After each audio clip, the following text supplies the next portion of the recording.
Hello ladies and gentlemen, welcome back to Knuston Farm, where we're loading up the seeder. We're getting ready to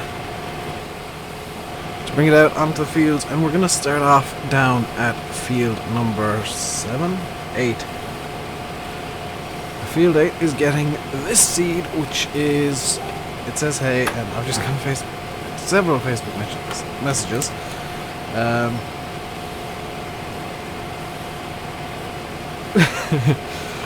Talking to a friend about handwriting. Apparently he doesn't have a legible form. Wonderful.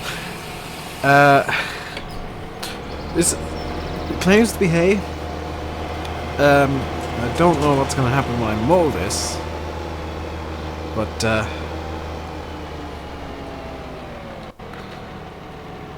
in theory it's going to just be grass.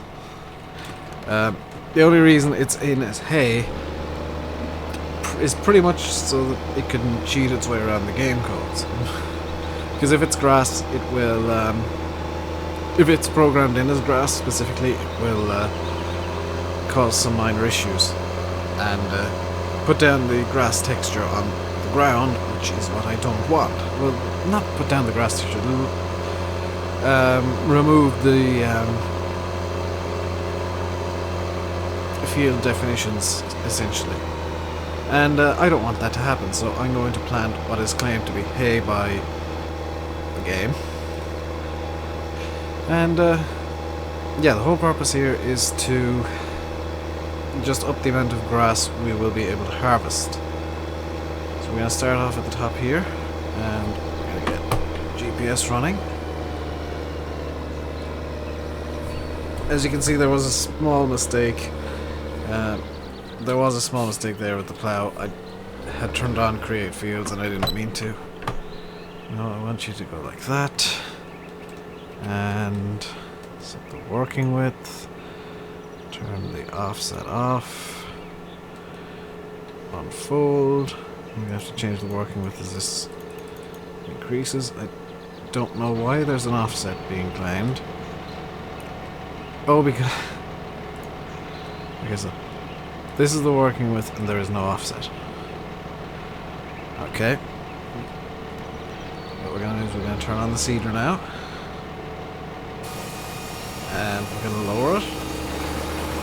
And we are now, in theory, seeding grass. So, here we go. Round 2 of the harvesting. As you can see, the winter wasn't very kind. We did lose quite a bit of money. We didn't have much to go into the winter with. And what we did have, we have now lost. Just for maintenance fees on various things. You know, everything got turned off. I put everything into maintenance. Made sure I had all the parts for everything. So it's not cheap. And I got some old machinery. The parts. Number 1, they're not cheap, and number 2, they're not common. And I'm going to go up this side here.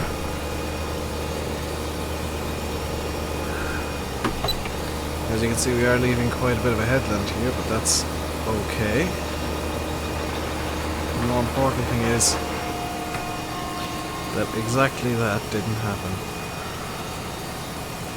Okay, so let's turn off the seeder here, because we're going to have to realign.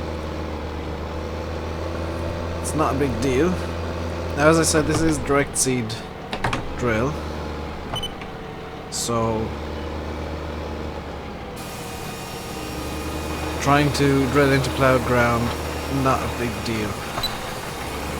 Why did that happen?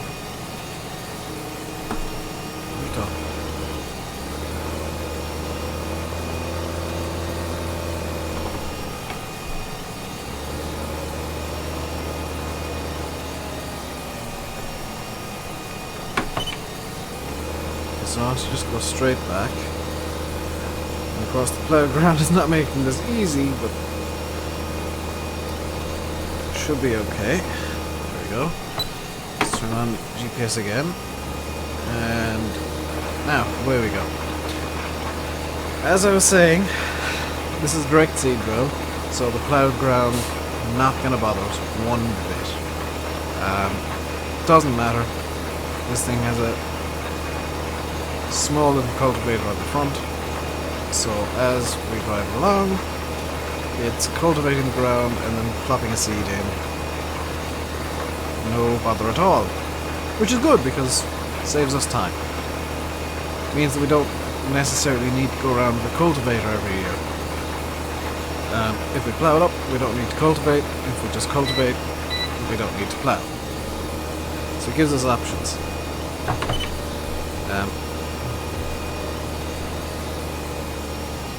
And I am giving myself a bit of a large headland here, just so that everything is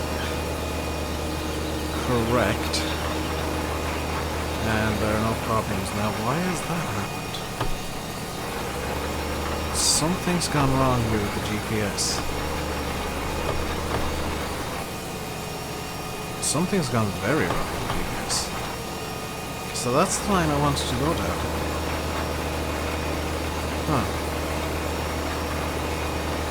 That was odd. I think changing the working width has caused a small issue, and I just didn't notice it. So, luckily it's a 6-meter cedar, so this isn't going to take very long at all.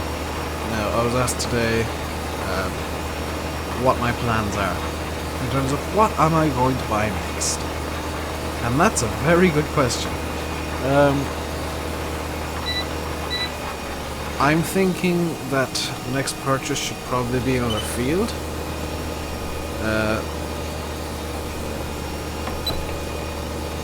You can never have enough fields, in my opinion, so... But especially with the equipment we have, we got solid equipment. I think we can afford to do another field or two. This one's just going to be grass for the foreseeable future. So that's kind of a non-issue. This field is just going to be a meadow. I'm essentially putting it into fallowness, seeding it fallow. So,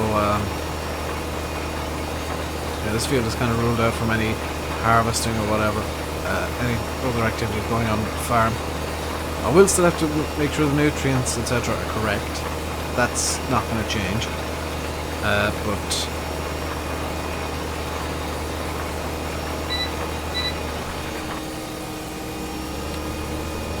it's the sorry, suddenly started concentrating there. I'm not gonna, change the nutrient and soil moisture and pH. I'm still gonna have to look after those, but I don't believe I have to reseed this annually. I think this is an annual crop. If I do have to reseed it, that kind of works because we can do a rotation of, I guess, wheat, barley, and grass. Or wheat, barley, and fallow. Which isn't the greatest rotation. I know that wheat and barley, soil mod doesn't cover this. Wheat and barley do take up a lot of nutrients from the soil. Corn is the worst. Corn, you actually have to preload the soil with tons of nutrients. So around this time of the year, you will see farmers going out with slurry tankers and manure spreaders and all of that kind of stuff into fields, more or less daily, and they're just preloading the soil constantly. Most days they'll be out there with manure spreader or slurry spreader or something, or even just pellet fertilizer, and they're trying to preload the soil with nutrients for the corn. Just because corn is such a demanding crop. Potatoes, not so much. They'll want to be planted by, and this is what I've heard, potatoes in Ireland, at least in West Waterford, where I lived for a few months, you want the potatoes in the ground by St. Patrick's Day. Apparently for luck, but realistically because that's when they'll grow the best, is if they're in the ground by mid-March. So, we're getting into planting season now. It's mid-January, so yes, the ground isn't in the best condition yet, but you'll see the brave few start coming out with seeders and whatnot, planting their spring crops. Now, like I said, it's not going to be a common occurrence. The winter wheat is still... Well, the winter wheat has pretty much done its winter thing, I think. And a cold snap, now a really cold snap. Now, we have been going through one. We've been going through a cold snap, and I've been wearing my pajamas with a blanket on my lap and a heater set beside me because I am apparently an old man at, what, 24? I don't particularly care. I'm warm and comfortable.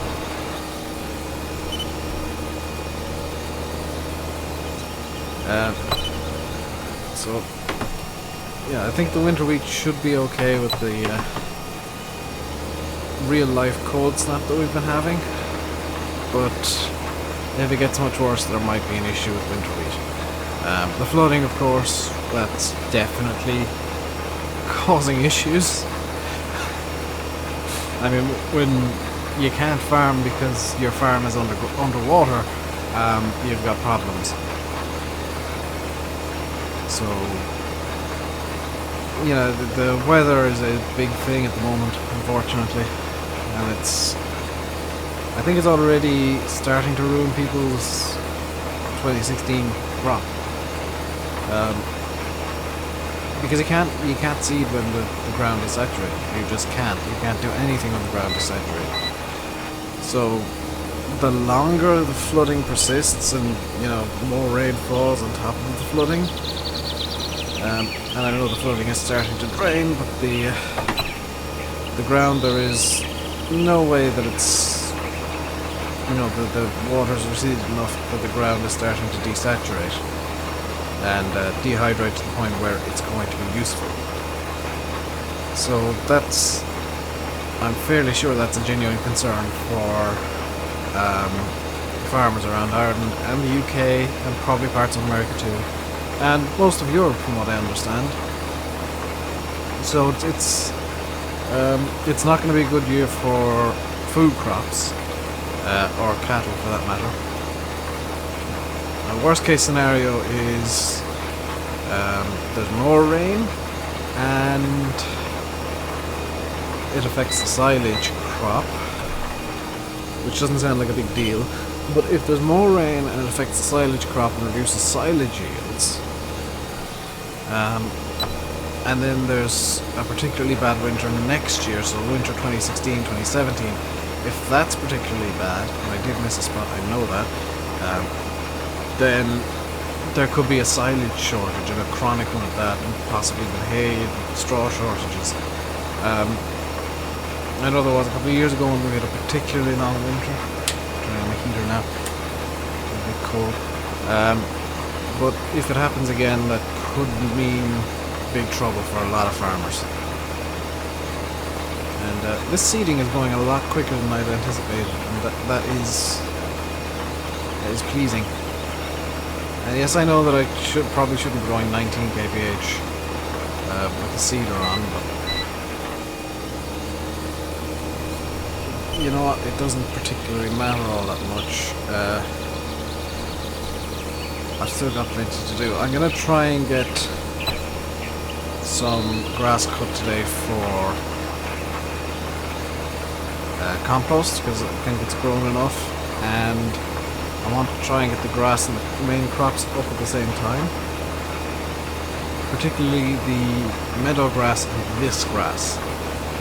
Because if I can go around in one giant loop, especially with the equipment I now have with the dual rotor windrower and the triple mowers, they're going to be an absolute godsend. The triple mowers are going to cut the time I spend mowing in thirds, really. It's going to really speed things up, which is why I'm willing to plant grass here and essentially lose out on a crop, because I'm not 100% sure, and I'll be testing this once the crops come up. I'm not sure if the straw can be used to produce compost. If it can, this will be swapped into wheat or barley as well, and we'll go all out on grain crops. And remember, this is the middle harvest now. in terms of the deal we have with the bank. Now, for those of you who don't know and who are new, or who haven't watched previous videos here, we have a deal with the bank running, and they've given us 3 harvests where we don't have to pay money to them, we don't have to pay back our loan, we don't have to stay in positive cash. So we're essentially running free reign for 3 harvests. We've already done one. We're now into the second one. Yes, I know that we did start with a harvest, but I came up with a deal with the bank after that, so they said, okay, look, the harvest you've just done, that's null and void. That was, you know, him essentially doing it. I know you know, we know you did it, and you did all the work, but they were his crops, and, you know, he doesn't really know how to farm at all. The first harvest, then, I think we got two harvests of grass out, and 1 harvest of canola, 1 of sugar beets in the 2 fields we have. This is going to be the second harvest. We're going to get even more grass, so we're going to do our first grass harvest today on the meadows, and then hopefully by the time this grass is grown up, the meadows will be regrown, and we will obviously have to nurse them to being full production as well. So the hope is that we can get a full harvest of grass done today, as well as all the seeding, and start getting compost production running. I have yet to do my calculations on what nutrients need to go where, but I do know that I need to throw herbicide down. I haven't actually looked up in my book what herbicide needs to go down. I'll do that after the seeding. The seeding is priority number 1. For me, I can in theory, and this is a bit of a risky strategy, I can in theory leave herbicide spraying until tomorrow, so that by the time we come to harvest, I will be guaranteed 100% no weeds on any of the fields that I'll be growing crops on. I also need to check if I need to throw down herbicide on this field, which I don't think I do, but I'm going to double check just to be sure. What else do I need to worry about? Money, obviously. This first grass harvest, all income is going towards paying off the loan. Again, we'll go into negative equity, which is fine. Negative equity, for those of you who don't understand money terms, means debt. We will be in negative numbers. That's fine by me. I want to try and get positive by the end of this harvest cycle. So what I'm going to do here is I'm going to turn off GPS. We don't need that anymore. And I am going to do this manually and just run up along this lane here, because this lane is where the most was missed, I believe. And I'm just going to very carefully reseed over where I'm driving. So I'm leaving the seeder on and just seeding over where I've been driving, so that we get 100% or near 100% coverage of grass. And I know that I don't have crop destruction turned on anything, but it's always nice to play a bit more realistically. So I think that's good. Just lift this up. And we'll start doing our headlands. Seeding in the headlands anyway, so again, we'll do this manually because I want to be 100% sure we've got as much coverage as we can get. And we'll have to come back down along this side. Just so that I'm 100% sure we've got the headland completely covered. I know that I missed a bit back there. I'll pick that up in a moment. The main priority right now is just getting the majority of it done. We can do touch-ups afterwards. It's no big deal to me having to come back and do touch-ups, and I've just noticed there's bits in the middle of the field there that need to be touched up as well. So what I'm going to do is I'm going to, here's hoping this works, swing around here and just straighten off this line as much as possible, just touching up as we go. And once we get over here, then I will raise up the seeder, pull it off the field first, raise up the seeder, and we're going to have to swing around here. We don't have much room to do this.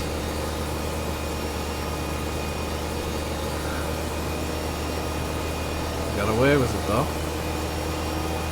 I'm always concerned when I have to do something like that, that the piece of equipment that I'm towing gets stuck on something, and that could cause a lot of damage. So I've used up 60% of the seeds in this thing. Good lord, this is actually efficient seeding as well. This seeder has sensors in it, so that it'll tell you. Well, it won't tell me, but it'll only put seeds where there is no crop already, so I'm not wasting seeds by leaving the seeder on and driving around like this. It's just sensing where there are no seeds already put, you know, where I haven't already covered with seeds, and it's just throwing seeds down there, which is precisely what we want.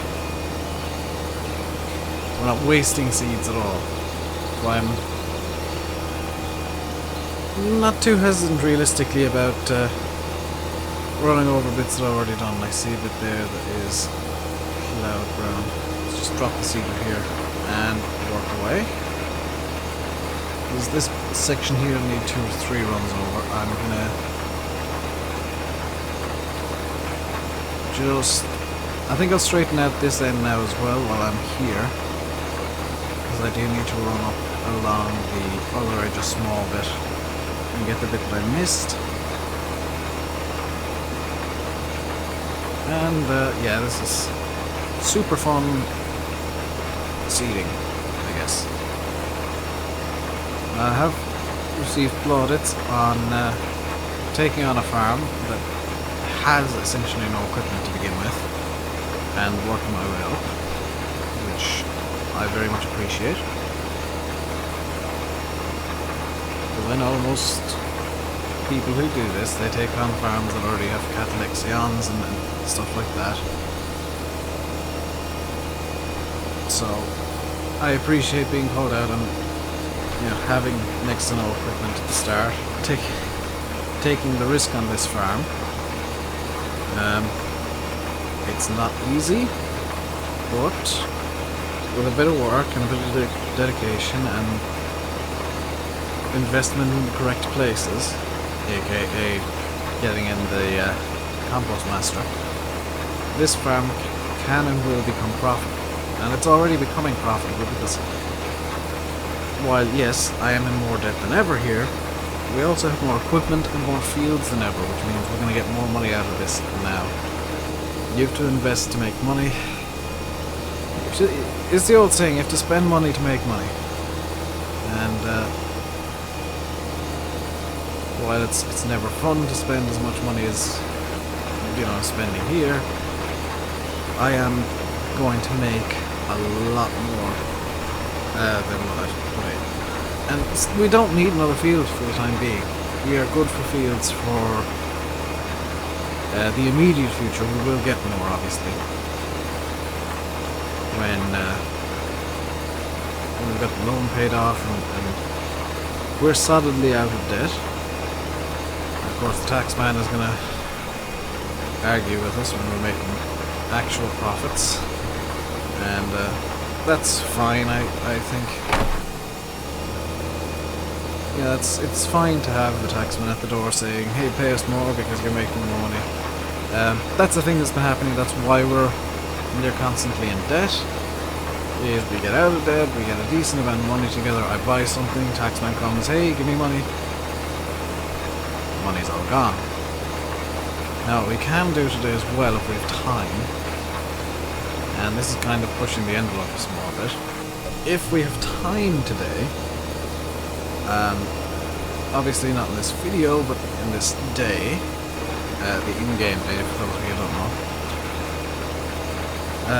what we can do is we can sell off the sugar beet. Assuming the prices are okay. I haven't checked the beet price recently. Let's have a look now. Prices of commodities, sugar beet, 205 per ton, per 1,000 litres. We have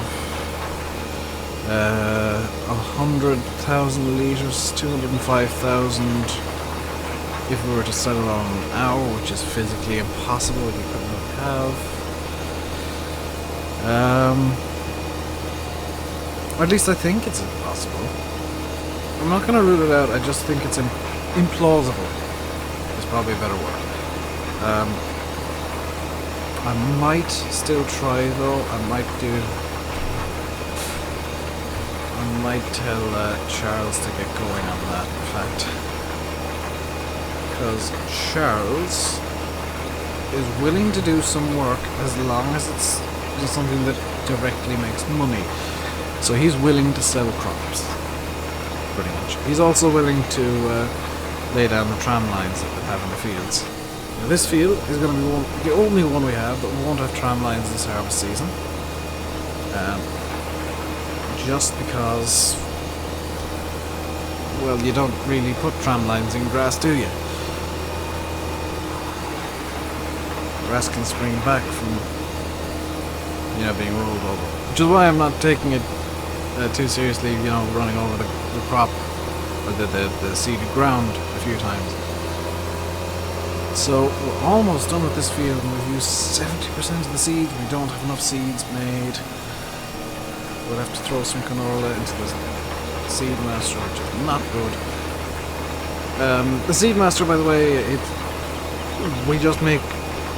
We'll say if I throw canola in, we make canola seeds, but the seed company will take those seeds off us and provide us with the same amount of any seed we desire. So if we make, if we turn all of our canola into seeds, they will give us, how much canola do we have? Whoops, wrong button. 46,500 litres of seeds. Of any seed we desire. So it's not a bad deal at all. And we can put all the seeds into a shed. I've got a place set up for the seeds to go. So we can store them all in there if we've got loads of seeds, more than our seed master storage can handle. That's the story I'm going to stick with.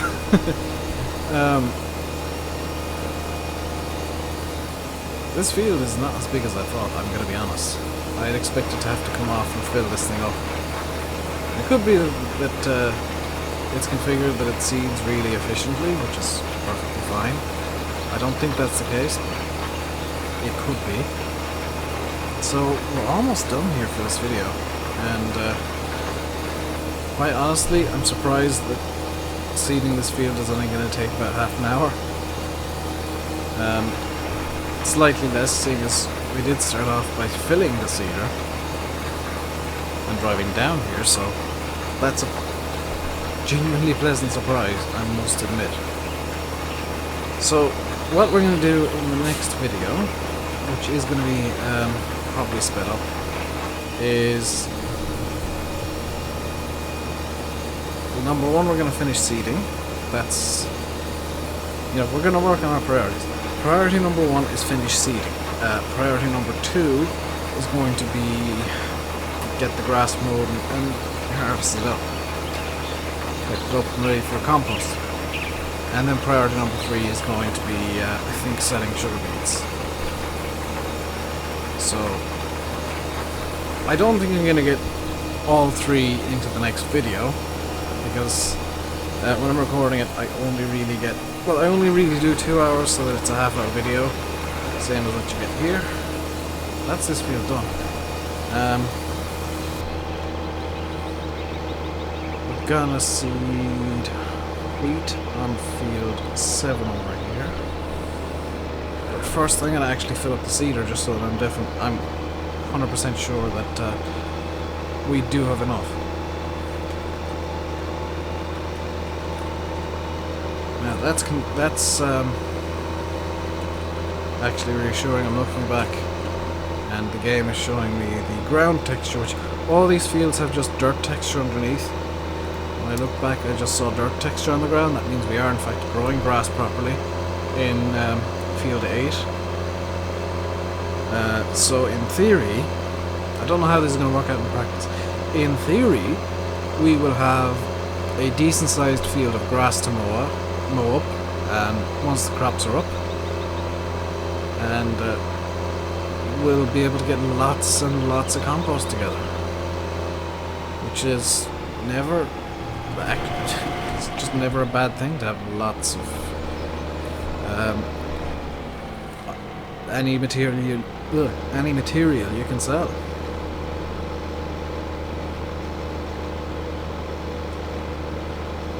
So let's reverse this in here, and I know that wall's flickering. That's my bad. I screwed up with the edit. Look, it's not flickering anymore. Kind of. I think I'm going to leave the video here. In the next video, as I already said, we'll be working on finishing off the seeding, which apparently won't take too ridiculously long. That's somewhat reassuring.